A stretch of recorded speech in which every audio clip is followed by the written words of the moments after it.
3 വർഷങ്ങൾക്ക് മുന്നെയാണ് anti right ഷോൾഡറിന് പെയിനായിട്ട് വരുന്നത്. Surgery അല്ലാതെ ഇതിനെന്തെങ്കിലും ഒരു സൊല്യൂഷൻ ഉണ്ടോ എന്ന് അന്വേഷിക്കാനാണ് ആൻറ്റീൻ്റെ അടുത്ത് വന്നത്. അങ്ങനെ ഞാൻ ആൻറ്റീൻ്റെ അടുത്ത് അതിൻ്റെ ഗുണങ്ങളും പോരായ്മകളും എല്ലാം ഡിസ്കസ് ചെയ്തു. അപ്പോൾ അതുകൊണ്ട് നമുക്ക് let's go head with injection. നമ്മൾ സാധാരണ ഫോളോ ചെയ്യുന്ന പോലെ തന്നെ ആൻറ്റി ഫോളോ ചെയ്തു. ഒരു 2 months ഒക്കെ ആയപ്പോൾ നല്ല റിലീഫ് ഉണ്ടായിരുന്നു പെയിനിന്. ആൻഡ് ഹെർ ഫങ്ഷണൽ ഇമ്പ്രൂവ്മെൻറ്റും ഭയങ്കരമായിരുന്നു. അപ്പോൾ ഇനി പ്രൊസീജിയർ കഴിഞ്ഞ് എങ്ങനെയുണ്ടെന്ന് നമുക്കൊന്ന് നോക്കാം.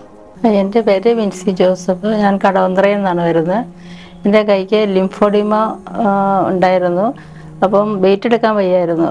2-3 മാസം വേറെ ഒരു ഹോസ്പിറ്റലിൽ ട്രീറ്റ് ചെയ്ത് അവർ പറഞ്ഞ് എഡിമയുള്ളത് കൊണ്ട് സർജറി റിസ്ക്കാണ് എന്ന് പറഞ്ഞു. പിന്നെ അപ്പോഴാണ് ഇത് റീജൻ കെയറിനെ പറ്റി അറിഞ്ഞത്. ഞങ്ങളിവിടെ വന്ന് ഇഞ്ചക്ഷൻ ഇത് സജസ്റ്റ് ചെയ്ത ഇഞ്ചക്ഷനാണിത്. വളരെ കുറവുണ്ടായി. ഇപ്പം 2.5 വർഷമായി. അത് പെയിനൊന്നും അങ്ങനെ വലുതായിട്ട് കൂടിയിട്ടില്ല. 1 മാസത്തിനുള്ളിൽ തന്നെ എൻ്റെ പെയിനൊക്കെ അത്യാവശ്യം മാറി നല്ലോണം.